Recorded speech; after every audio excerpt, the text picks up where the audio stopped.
develop my own process of book reading and book sharing. But it also allows me to go back and reflect on some of the commentary that's been made.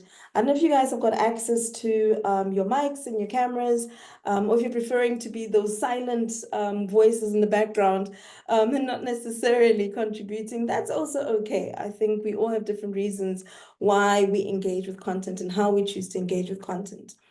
I came across the book, Mel Robbins' teachings on let them theory. And I was curious, I must say.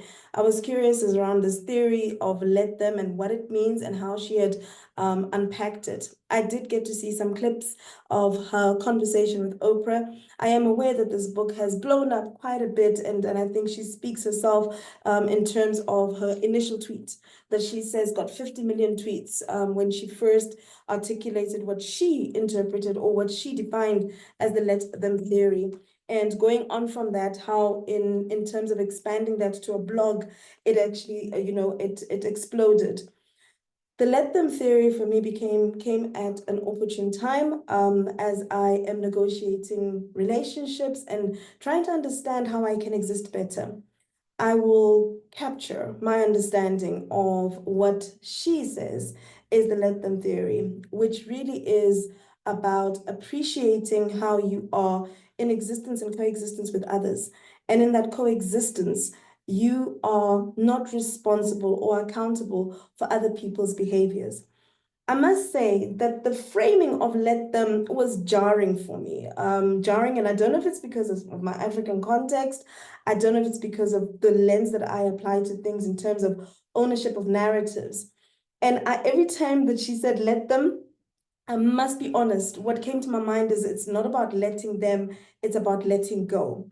And her let them theory basically espouses that if you are in relationships that require communication and engagement with other people, there's an onus upon you to not try and control either how they are participating and engaging, but actually letting them to be who they are, letting them to show up as they wish. And I'll tell you why that's jarring for me, because I'm sitting there and it's like, but the liver to assume that you are actually giving people permission to exist. And that's where that disconnect sits for me, that you are actually giving other people permission to exist. And so for me, every single time I heard let them, what was going through my mind was let go, because I don't sit with that construct of owning other people's narratives, how they exist, coexist, and shape their interactions with other people.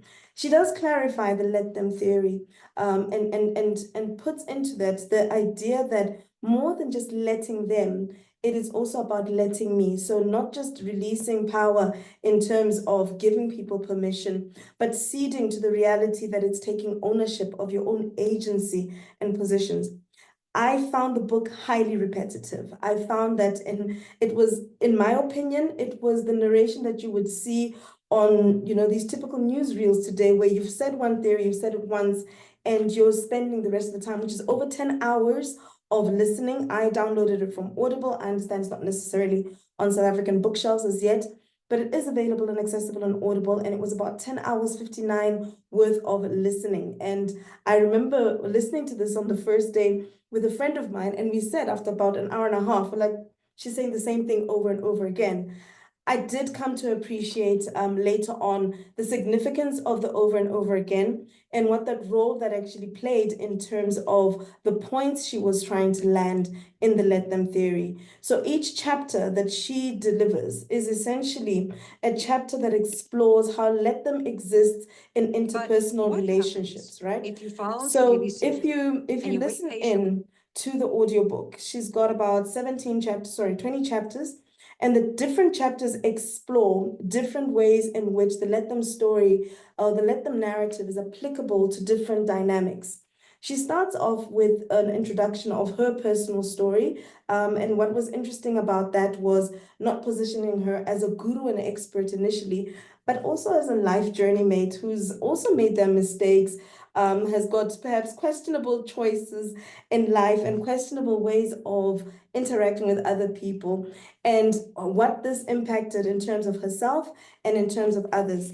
I loved how, as a mother, which I am as well, she reflects on the journey of let them in the context of her and her people, her and her children, and her children actually being the stimulus for her to start reflecting on how she was essentially trying to control and command their lived experiences. And one of the things she brings to the fore is the idea of the prom that her son was going to, the arrangements that he had made. And if any of you have got teenagers, you'd appreciate that teenagers make these arrangements. And when you interrogate them, what becomes highly evident is the gaps in their thinking, the gaps in their planning that many of us would love to cover because we want to secure them, we want to make sure that they're safe and they're sound. And therefore, because of our lived experiences, we're perhaps approaching situations from the context of having more insights as to what could go wrong and trying to safeguard against that. And she speaks about her daughter essentially reflecting on how, in stepping in, she was actually denying her son the opportunity to live the experience in the way that he had designed and desired, and was now wanting him to live it through her lens. And so that's what she does throughout the book. She brings in narratives that speak to situations that show the instances which we do not let go, and we do not let people exist in their truth and in their reality and explore that to the fullest. In the different chapters, she then speaks about appreciating that, let them theory is also a framing theory of looking at how other people have also got other people, I guess for me, when I translated, and I think I've had to do that throughout the book, and I think that's how I enjoyed it, was to sit back and reflect on the theories that I've come up with that have allowed me to make sense of my interaction with other people. And notably for me is the theory that I have is that we are all perfect. And in being perfect, we are all coming in with constructs, ways of living, ways of being that speak to our lived experiences and choices. And therefore, we are perfect in our knowledge and outlook and what shapes how we interact with the world. And she basically argues that if that's the case, what is the hesitancy of allowing other people's truth to be equally prevalent and to equally dominate the way a particular situation pans out? What we then experience, or what she then highlights for us, is that the let them theory becomes necessary in interaction. It's not when we're sitting in isolation, it actually comes through in our interactions. And what she focuses on is that what we are responding to or dealing with really is our own personal emotions. She goes on to explain how these emotions play out and they manifest, particularly in engaging with situations where we want to deal with things differently, or our life and lived experiences present a different truth, absolute truth. And then what happens is that our own emotions take over, and our own desires to control the situation mean that we then participate in the situation, not based on what's actually happening, but our emotive response. What she's really good at is bringing in and referencing professionals and experts in the field. And so when she's talking about the conversation around emotions, for example, she really references Dr. Hadidi and the work that Dr. Hadidi has done in terms of emotions, how they exist, how they show up, and bringing in, I thought for me, nuggets that allowed me to think about this and for it to really hit home. So nuggets like your emotions actually are a chemical reaction or a chemical explosion that lasts for about 6 seconds. I'd never framed it that way. And when she framed it that way, the telling us around the science of it, and that's what she brings beautifully, is not just her storytelling, but grounding it in some of the theories that have come up, and the experts have basically been able to research on and provide for us to reflect on this and what it means about the experience that we're going through. So one of the things that she brings through is not just the 6-second chemical explosion, but she actually says that studies have shown that if you don't do anything in the first 90 seconds, that explosion and the responses that it has, whether it's fear, anger, and frustration, actually dissipate. And I thought that was interesting personally, not being of this field and not knowing much about it, appreciating that my desire to step in and not let go, so to speak, comes from a chemical reaction, an emotive response to a situation. And that emotive response, if I was conscious enough and aware enough of what was happening, I would give myself and allow myself the opportunity to step back. And in stepping back, I would allow the situation to either dissipate and perhaps be a bit more counted in how I am responding to what is actually my own response and not necessarily what the other person has done. She unpacks more than emotions. Each chapter is unpacking situations or scenarios or anecdotes that highlight social engagements where, stepping in or rather breaching boundaries of other people's agency apply. And I think for me in this review, I'll speak about some of them and what that translated to or meant for me. The highlight of friendships was significant because one of the things that she mentions is friendships and the role that they play in our existence. And in terms of the roles that friendships play in our existence, talks about how we form our major relationships when we are young. And therefore, that interplay of, I wanted this way, but the negotiation we are able to have at a young age. But the older that we get, the harder it is to create and form those bonds because we become a bit more set in terms of how we see the world, what we anticipate, what our values are, and our compassion to interact with other people. The book does require it does require to read, sit and reflect on your personal interaction, given the scenarios that she's provided, which are very practical. It allows you to sit back and reflect on each topic. So when it talks about emotions, it allows you to reflect on how do I manage my emotions? Am I regulating? And she does in the later chapters speak about this, the significance of regulating emotions and how that manifests in your relationship. She speaks about sitting back and reflecting on what kind of a friend you are, where you've had your friendships, what role friendships have played in how you interact with other people and the level of and space for grace and forgiveness that you have in relationships. And she does reflect on herself as being an angry person, and it was so quick for her to get angry, and how she hadn't built and developed personal mastery around interacting with other people. So it was her way or no way, and what that ended up doing was her own personal manipulation of relationships by influencing the mood and the energy, either by acting up or by sulking, or by demonstrating to other people that while she was there and present, she wasn't necessarily agreeing with what was in place, and essentially doing that, not allowing other people to fully experience their own experiences, but dominating and infusing her desire of what the truth looked like. What she also provides is the context of not just the experience, but the impact, allowing you to step back and say, well, if that is the behavior I'm presenting and manifesting, what does this mean? When you bring yourself into a room and you use manipulative techniques of presencing and absencing to control how people relate with you, you're not letting go. You are actually controlling that situation. And that actually in her life, in her experience, translated to the breakup of friendships and erosion over time because there was no trust, and the context for bonding was eroded because other people did not feel that they were able to bring their full selves into that environment. I think for me, one of the conversations that was also highlighted in this book is the power of knowing the right thing to do and following your own advice, which is spaced categorically. And so the use of anecdotes, I think, allows us to step back from the stories being as intimate and personal and sometimes difficult to contend with, but also relatable, because there are many examples that she provides that actually occur in our day-to-day life. The cautionary or the three truths that she presents about letting them and letting others are basically an acknowledgement that it is a book that's written with adults in mind. And this idea that if you hold true these three truths, and I think I actually documented two and not three, the three truths, you have an easier way of understanding people's behavior and responses to your desire for them to react, respond, and participate in a particular way.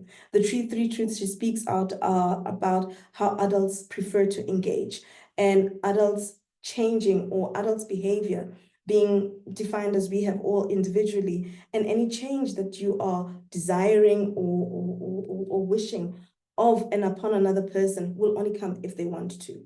The second truth is that she posits, based on work that she says has been done by neuroscientists, and she quotes Dr. Cheryl, is that humans are more likely to move towards what's easy today than what is difficult. This one actually made me pause, put the audiobook aside, put it on pause, and reflect on it, because for me it was a key aha moment. I don't think I even registered the other things for a while. And it registered because I think for me personally, it's looking at how we respond to, and how she'd put it, and how I understood it, is that even when it's good for you, what she's putting forward is that neuroscientists have done a study.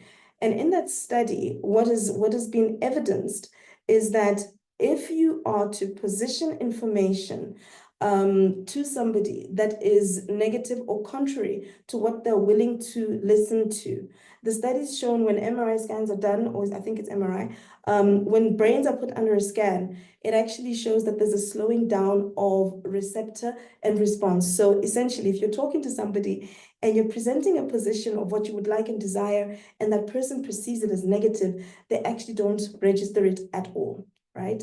And what the significance of this is appreciating that if we as humans are not wired to consume negative information, there's also a responsibility about how we frame information that may be perceived as negative, and therefore understand that that's going to impact how it's received. And so again, the let go, and or rather let them and let me, becomes a continuous interplay in how she delivers this, where saying that whilst you are letting people get on with how they're doing things, it doesn't take away the opportunity for social interaction that does require feedback, but being more conscious of, if you're truly wanting your positioning to land, understand human emotional behavior and what they respond to.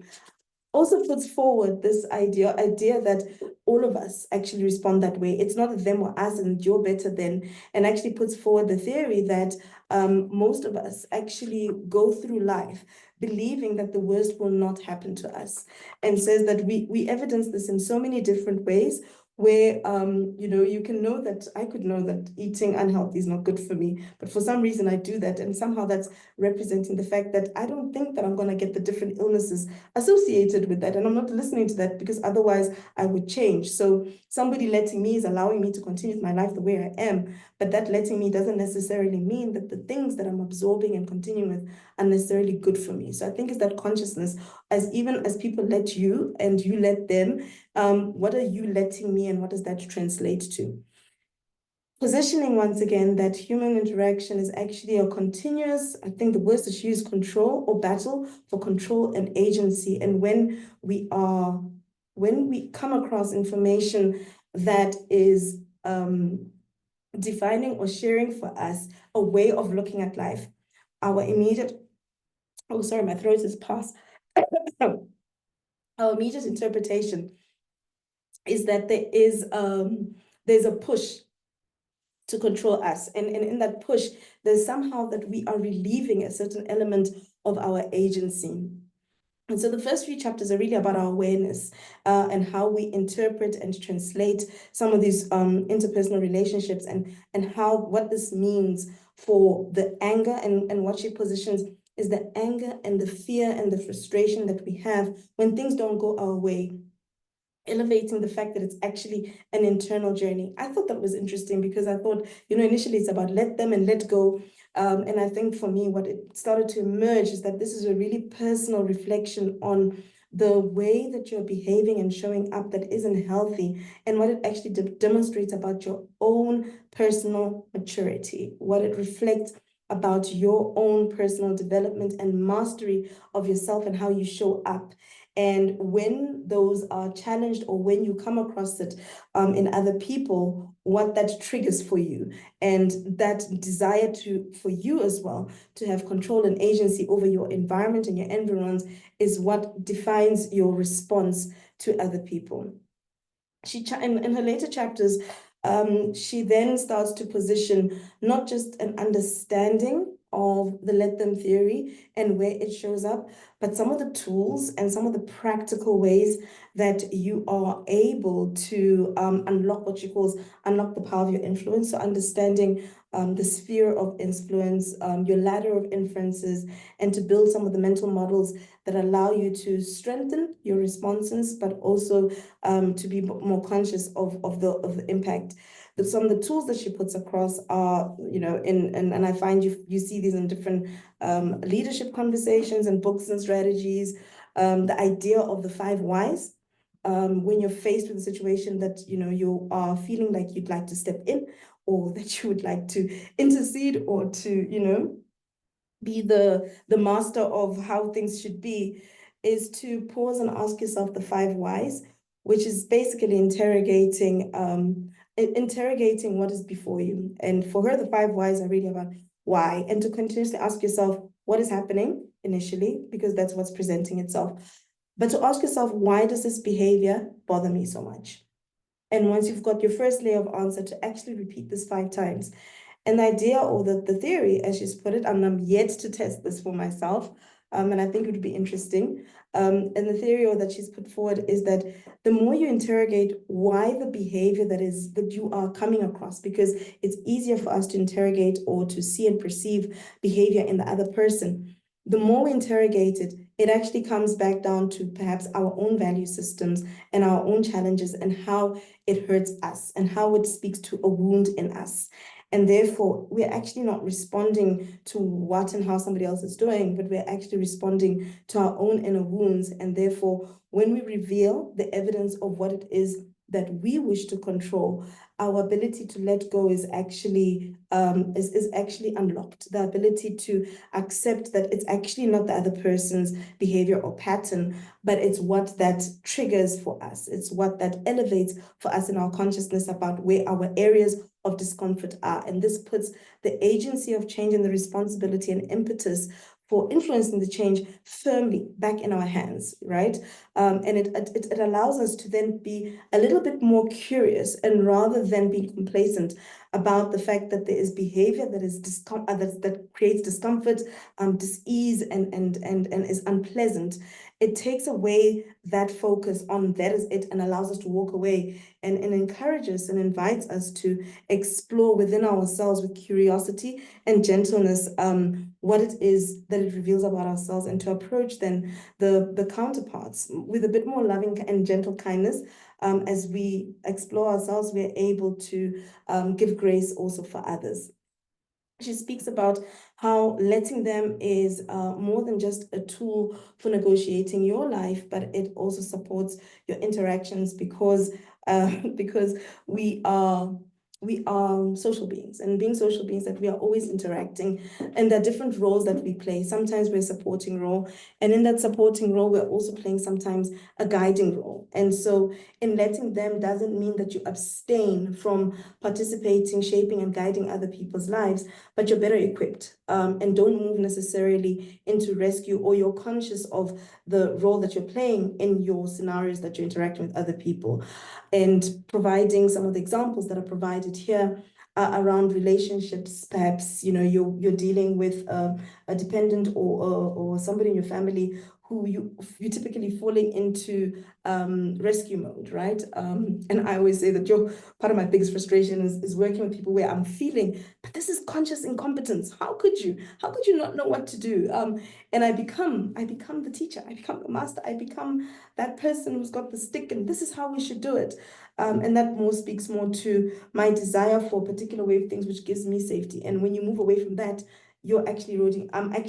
My safety, my personal safety and security of how things work is challenged. And in that being challenged, I'm trying to control it by controlling how you're interfacing the space. But if I was to step back, and she quotes Dr. Waldinger for the studies that he has done on adult development, and what he's sharing is that we as adults, we need to have adult experiences. And those adult experiences actually equip us to interact with the world. When we fall into savior mode, when we fall into rescue mode, we are actually debilitating the counterpart from finding their own stability, their own pathway, and their own truth about how to engage with and deal with situations and scenarios. That was aha for me. That was aha, because I think for me, as I said, you listen to this book, and this, I don't think you would listen to it in isolation. You will sit back and say, oh, where does this play out in my life? And in playing it out in your life, you start to appreciate the instances where, this theory actually makes sense. It's applicable to so many different situations. It's not isolated to my own mastery, and therefore I wake up and, kumbaya zen, I know how to exist with the world, but it appreciates with social interactions. I've got so many touch points where our desire and need for control actually dominate how we interact with other people. Her 18th chapter speaks about, so her 17th chapter really speaks about letting them in some of the situations where control comes in, and I think this chapter speaks about money. Once again, she speaks about her partner, her husband, and herself. And the example that she gives, for instance, is around her and her husband, spiraling, business not going well, high debts, business debts accruing, and essentially getting into a position where they were asking family members for money, and her brother essentially at one point saying that nope, he was not going to bail them out. And the brother actually, putting them down and saying, even if your business was to crash tomorrow, I'm not going to bail you out. What that elevates is sometimes the conversations that happen, and how hard and difficult they are, and how callous that they may seem. But what she elevates is how necessary Dr. Waldinger's study is in explaining this as adult experiences, and how for her it demonstrated to her and her husband that there was no help coming. The business tanked. And it demonstrated, one, how what they were doing and how they were doing was not sustainable. And by continuously being bailed out, it took away their responsibility for finding alternatives that actually worked, because they were in a loop of, support is going to come in one way. And with that support being taken away, and categoric conditions or statements of how support, distinguishing between enabling conditions and support, enabling behavior and supportive behavior. And demonstrating how let them is really about, providing support behavior as opposed to enabling behavior. So it's not, pulling yourself away completely, but showing up in a way that is consistent and true to your personal boundaries, and not infringing upon that, but also demonstrating other people's responsibility and agency for themselves. There's a chapter on friendships. There's a chapter on love. There's a chapter on divorce. Personally, I was like, oh, I needed the chapter on divorce. There's a chapter on children. There are many chapters in there that speak to quite a few things that acknowledge that life is stressful. So it doesn't take away the fact that you are going to have life influences and life conversations or life experiences that change the equilibrium that you're typically operating them. And what she highlights through these is that those are the instances where being less conscious and responding with a limbic flip, and is responding more primitively, are likely to occur. And being more conscious means that you are now able to not just pick it up, see where it's coming, and to regulate more, and that it requires a bit more practice, right? The encouragement that she has, and I'm not going through the chapters like one by one. I'm taking out my takeouts from this book, and the significance that it had for me, speaking out on the reality that letting other people be, letting go, first acknowledges that life is stressful. Secondly, will stress you out. So it doesn't take away, simply sitting back and letting people behave in the way that they want to will trigger you. It will be difficult, especially if you've curated a whole experience where you have saved, you have controlled that environment. It actually speaks to how much not only do you need to let go, but that you will then have to start contending with your own triggers, and not to outsource that and saying, you did this to me, or if you would do this, this would happen. To start appreciating people are going to do what people are going to do. People are going to behave how people are going to behave, and that your role is not to try and create a well-curated book of life of how it's going to work out, but to appreciate that you need to navigate the different ways that people show up, and in navigating that actually strengthens and shows up your ability to actually show up consistently as well, I believe, but also a lot more authentically and not just curated so that there's an appearance of this is how you are, when actually when faced with either stressful situations or when people stress you out, you default to behavior that's unbecoming. Oh, there were so many moments, because some of the examples she was saying was about, when people are stressing her out, how she would resort to perhaps having tantrums, or going into this kind of like quiet acceptance, and then all of a sudden lashing out at people.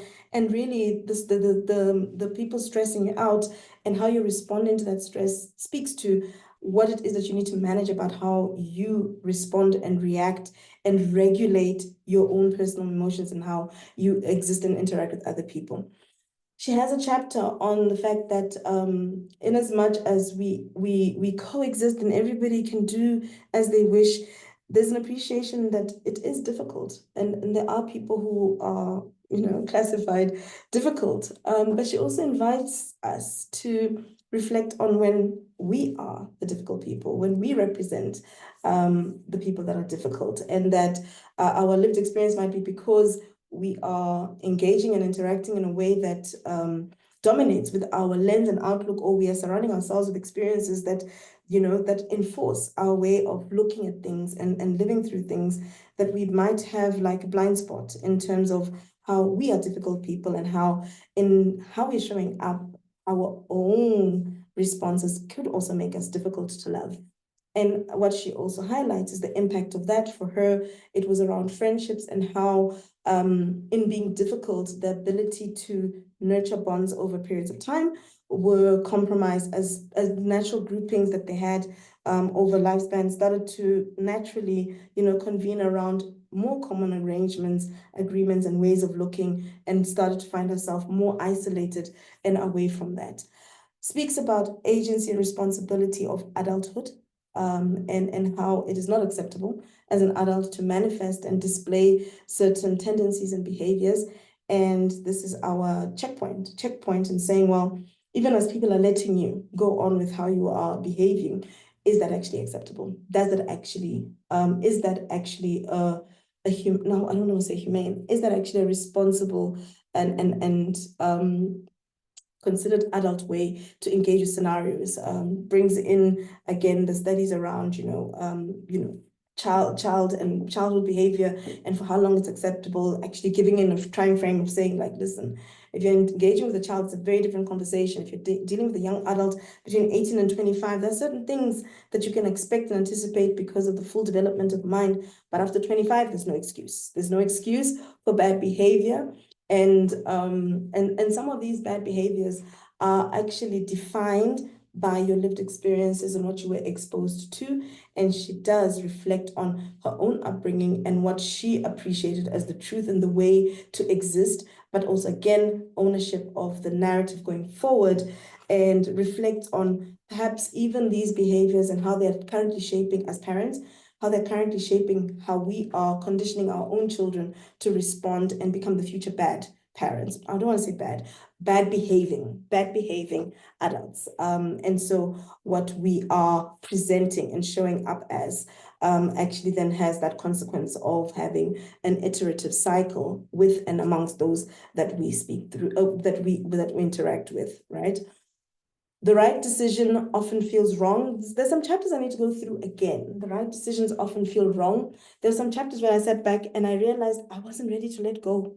And I think that what comes out from me is that some of the letting on and some of the holding on comes with the comfort of having things in a particular way, and comes with an unwillingness to do the work. And I think this goes right back to our initial chapter, where she says that our behavior, we are more likely to ignore that which we need to do when it feels negative. The examples that she put in were actually so practical, because she spoke about the fact that, a friend having a husband who was perhaps overweight and needed to exercise, and how she was, this friend kept on emphasizing And from the friend's perspective, it was more like he needs to work, he needs to exercise. She's getting hurt by the fact that he's not doing the stuff, and she was worried about his health. And the idea of putting yourself in the other person's shoes, where the husband perhaps has been exercising, he's tried it, it's hard, it requires effort, it requires getting up. The number of times of attempting had actually, and without much success, would give him a mental sense of, of failure. And therefore trying again, was not necessarily something that came easy.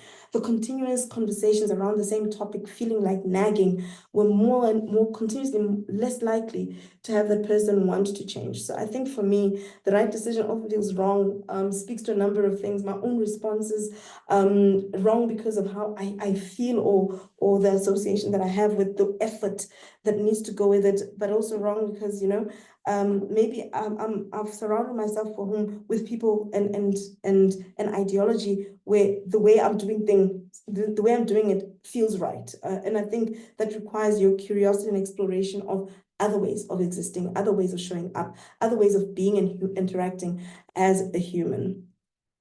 Speaks about the fact that life is not fair. So this is not she does often say, you do this and it'll come right. And I don't think there's anything that's formulaic in life. But what I think this does present us is opportunities and sufficient touch points of human engagement that allows us to see where there is space for us to acknowledge how we are showing up, acknowledge where we are so caught up in being right. We are so caught up in defining and curating the lived experience that we are actually closing out other experiences. We're not allowing for diverse views, perspectives to come in. We're not growing our lens and life view, and therefore we are being very limited. And we are actually forcing ourselves into a perpetuated role of controller, rescuer, actually exhausting ourselves. And by letting them and letting go, you're actually releasing yourself from the onus and responsibility of showing up not just for your own life, but for other people's life. And I think what it also reflects on is in allowing other people to show up fully and wholesomely, you are also able to appreciate a fullness of living experience that is different to yours, not worse, not better, different. And that enriched perspective allows you to give grace to even more different perspectives. And so for me, it really is, and there are exercises. The audiobook version has got appendices that speak to applying some of these tools. And when she speaks about applying, it's really about highlighting the instances, but also reflecting on how she used it for herself and the questions she asked, and in asking those questions, the answers that she got. And I think the invitation is for you to create your own methods of inquiry that not just highlight the scenario. And I think for me, my method of assimilating it is to reflect on each narrative that she has, to pause after each chapter and to do a bit of hindsight reflection and to think about where in your own life this has shown up, and to interrogate for you the insights that illuminates, which may not necessarily be the ones that she's highlighting, but that would have relevance, and may not even be a chapter that she's highlighted in terms of where it manifests. And I think those insights allow us to reflect on, is this what I want? Is this how, if that's what my history been, if that's how my path has been, is this what I want? And in reflecting on if this is what I want, it gives us the opportunity to curate with intention what we do desire and would like to have, and to create a future mental model of foresight of where do I want to be, how do I want to show up. And I think for me, then that's where she speaks about not just unlocking the power of your influence, not trying to change how people are doing things, but taking your own relationships and your commitment to relationships as an active player, and principal actor to another layer, by holding yourself accountable to how you are showing up and letting yourself be, how you're letting other people be, letting go of your need to control, define, shape, and actually explore the full ambit of life experiences, which allows us all to be mini gods and goddesses representing the fullness of God's desire and experience, whichever way you manifest and experience God or not, but the universe's desire and experience of how we show up. And that, ladies and gentlemen, is my Reader's Digest of Mel Robbins let them theory, and how I translated it for myself. I thought it initially was so much repetition, but I think that the skill and art of storytelling allowed for so many different touch points that I could literally, if this was a journey of my life from morning to evening, touching on the different people that I interact with and framing the different types of relationships and power dynamics and ranges of influence and spectrum of responsibilities and accountabilities, I could then very easily find the kind of nuances and instances where my own way of showing up perhaps detracted from allowing everybody's power to show up in its fullness. That marks the end of my book review of Mel Robbins.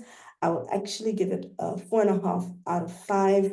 I think the only 0.5 of it is because it took me so long, and I was perhaps, if I think about my own unconscious bias, the accent of the reading, the flow and style, the emphasis on personal narratives. But I think it took me a while to get there, but I actually got it, and I thoroughly enjoyed it, and I actually can't wait to reflect on the next book. Thank you for tuning in. Thank you for listening. And I'm welcoming and inviting you to bring your voices into the room. I hope that this was not just a one-way street. And I hope that we get to reflect on more books. I see your comment, Louisa. Thank you so much for that reflection. I forward the link to the recording. Yes, I will. I do have a couple of books lined up. I'm also welcoming your recommendations of books. As I said, this is a challenge for me. This is my way of getting to read books. I'm realizing how much listening time I actually have while I'm working. So I'm really looking forward to the next book. I haven't picked it yet, but as soon as I do, I will be putting it up on Meetup and I will be sharing it. I think for me, it's the courage of sharing this particular reading. So, Louisa, you are challenging me. I will see if I will. I'll probably put it up on my website, which is rehema.world, or I will put it up on YouTube. But I'm going to take your email details, Louisa, and make sure that I actually include you in the communication. If you were on Meetup, I will also share the communication there. I am loving that there is a face on the screen. Amogelang, thank you for showing a face. Otherwise, it's so lonely here. You're welcome. Thank you so much, Rehema, for the platform and the space and the room. I personally haven't read it yet, but what led me to reading it was a lot of people-pleasing healing and understanding that not everyone control. So I'm very excited to read it and get my hands on it because I am a kinesthetic learner. And like you said, she's more of case study, implement, scenario learning and reading, which I appreciate more. Maybe it's the academic in me. So I'm looking forward to it, and thank you for the platform. Thank you so much. Thank you so much for tuning in. I must tell you, I'm that person. I'm like 5'2". I'm like, okay, is it actually gonna happen? So there is something that my business partner would always say to me, it's not the first person that creates the shift.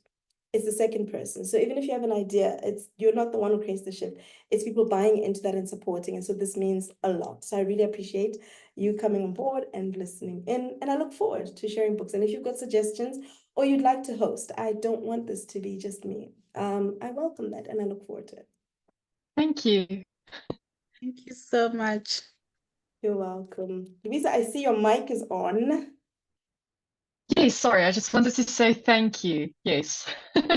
I felt, I wasn't being a very good participant here, but I'm getting used to to the whole exposure type of, communicating with other people and sharing ideas. And I kind of loved the whole format of this. I was worried that other people were going to have already read the book. And I wasn't, I had no idea what I was going to say, but it was nice to just listen and to hear to listen to your interpretation and what all these different lessons and things were in the book that stood out to you as not only personally, but that can also transfer to us, or people in general. So I really enjoyed that because it was kind of, it feels like I didn't even need to read the book, but I am very interested, funny enough, just from everything that I've heard, to go and purchase this book and read more about it. So I'm quite excited. Yeah. Well, I'm so glad, Louisa, because I sometimes listen to book reviews and I'm like, I don't have enough to decide whether or not I'm going to read the book. So the format was deliberate because we don't always get the opportunity to read the book. But if we get enough nuggets, we can either choose to read it or just go and pick up some of the snippets because it's an era of so much information. And not everybody has the latitude, depending on your life phase. And that's another thing that she highlights is that some of these lessons are actually dependent on your life phase and what you can take on board and how you can interact with other people. And I think that that's such a useful point of reference to appreciate that I may have the Yes, desire to, but the timing for me right now, today, doesn't allow it. So I'm hoping that these book reviews or these Reader's Digest, I loved Reader's Digest back in the day, were condensed versions of what you take out. But they are nuanced, they are biased, they are framed on what I take out. And I think as we get to more people reading stuff, I'll be a bit more conscious of what's on our shelves today. But as we get to read more stuff, I think we'll start being able to filter in. But even if we don't, just listening into what a book means will either ignite, excite, or expose us to something that hopefully makes a difference. So thank you I so much, agree. ladies, for Thank tuning you. in. Wishing you an awesome, awesome evening. Good luck and take care. And I will be sharing the next book as soon as I decide, but feel free to engage. Take care. Okay, bye. Bye.